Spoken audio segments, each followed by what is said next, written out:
Meu filho, aí o que chegou no WhatsApp da tia? No meu caso particular, pelo meu histórico de atleta. Eu tô saudando a mandioca. Chupa que a cana é doce, meu filho. Eita, que é isso? Sejam muito bem-vindos a mais um Tia do Zap Podcast, o seu resuminho semanal com tudo que pegou na política. Eu sou o Derek Toda e estou com o Johnny Negreiros. Opa, bora para mais um episódio do Tia do Zap. Se você está nos ouvindo pelo YouTube, deixe o like, se inscreva no canal e ative o sininho para receber as notificações no seu celular quando sair o próximo episódio. E galera, eu peço a vocês, que quem gosta realmente do nosso programa, para compartilhar o episódio com os amigos, porque pode ter certeza que isso vai nos ajudar muito. É mesmo, é? Ô Johnny, bora começar com uma notícia boa? Nossa, por favor, bora. Um estudo realizado pela USP e pela Unesp apontou que se o Brasil vacinar 2 milhões de pessoas por dia, a cada mês, 20 mil vidas poderão ser salvas. Mas, Johnny, conta a notícia boa. Mano, pois é, e na quinta-feira agora, a gente atingiu o recorde de doses aplicadas em um único dia. Foram no total 2 milhões e 400 mil aplicações. Uau. Além disso, a gente está com um monte de governador por aí adiantando o calendário de vacinação. Então a tendência é que esse número aumente ainda mais. Você viu, Johnny? Até eu me consegui vacinar aqui em Guarulhos. Aí sim, mano, caraca. Mas, galera, como toda moeda tem dois lados... Pois é. O Ministério da Saúde informou que 3 milhões de doses da vacina da Janssen, que iriam chegar na quarta-feira, atrasaram. Marcelo Queiroga, que é o ministro da Saúde, disse que o atraso foi devido a questões regulatórias lá dos Estados Unidos. A princípio, galera, a entrega seria feita no domingo passado. Depois saiu uma nova data na terça e, por último, na quarta. Sabe, isso, para mim, tá parecendo o fim da pandemia do Brasil. Nunca chega. Mas vai ressaltar que essa é uma vacina de dose única. Então, seriam mais 3 milhões de pessoas vacinadas. Mano, essa semana os políticos se mexeram já pensando nas eleições de 2022. Tivemos algumas substituições, apesar de que não tem nenhum Valdívia em Brasília para sair de campo lesionado, né? Ô, Johnny, deixa eu te perguntar. Você sente saudade do chinelinho do Palmeiras, o Valdívia? Deus me livre, esse cara era um câncer pro Palmeiras, mas enfim. A Joyce Hasselmann saiu do PSL, o Rodrigo Maia foi expulso do DEM, enquanto o Dória anunciou que vai ser candidato à presidência pelo PSDB para surpresa de ninguém, né? Ou ele quer ser, pelo menos. Mano, o Bolsonaro está diretamente envolvido nisso. Primeiro, a Joyce saiu falando que o PSL se prostituiu. Isso nas palavras dela, em nomes de cargos dentro do Congresso.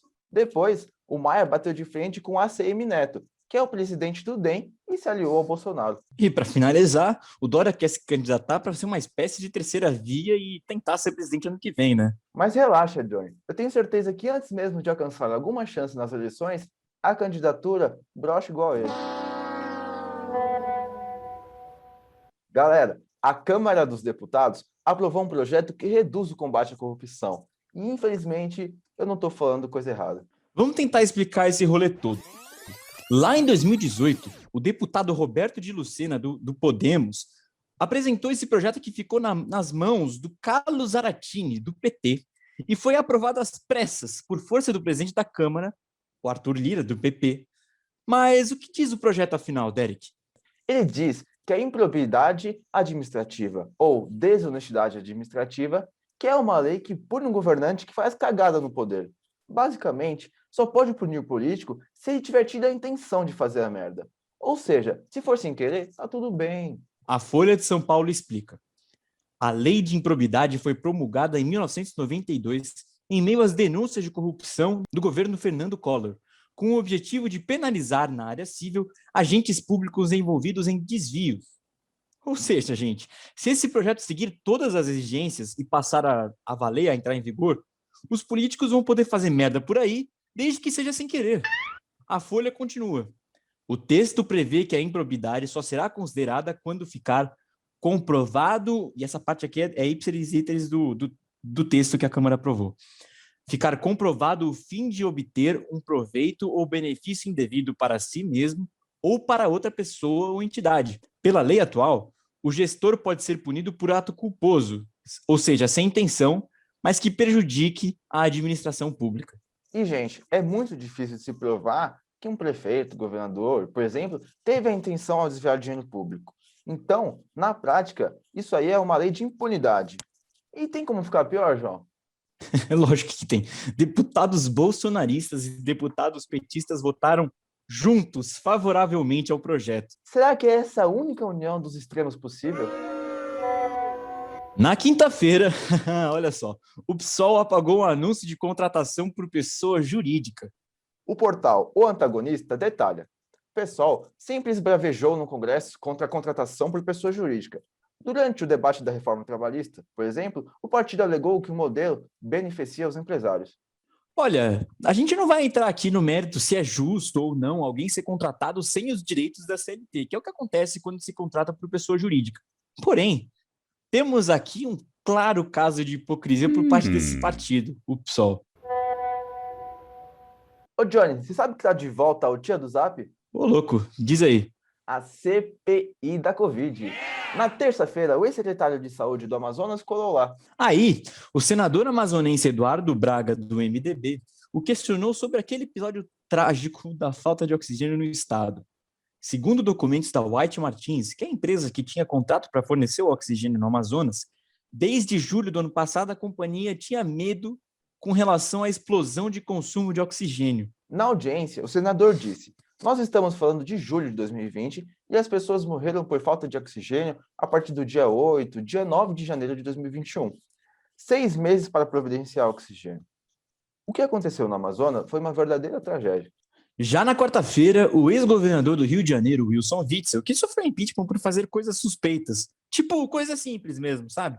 Como comandar um esquema de corrupção durante o combate à Covid-19 no ano passado, aí ele colou lá na CPI. Ô Johnny, você esqueceu de parabenizar o Witzel. Ele foi o primeiro governador a sofrer impeachment na história da República. Mas enfim, o que ele falou de destaque foi só ter chamado o senador Flávio Bolsonaro de mimado. Só isso mesmo. Já na quinta-feira, era para o Carlos Wizard ir na CPI, um empresário que integrava o tal Gabinete Paralelo, um grupo de pessoas que o Jair Bolsonaro ouvia para saber o que fazer no combate à pandemia. Só que ele simplesmente miou e não apareceu.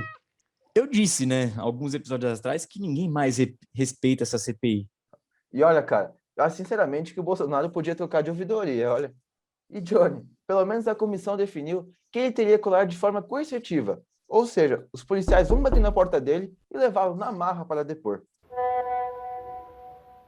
Galera, vocês conhecem essa voz? Vamos falar em corrupção? Nessa semana ainda, teve um documento lá na CPI da Covid que mostrou que o governo Bolsonaro pagou R$120 mil ao apresentador Siqueira Júnior, que é conhecido pela simpatia com o bolsonarismo. Ué, a mamata não ia acabar? Pensei que financiar jornalista aliado era coisa só do PT.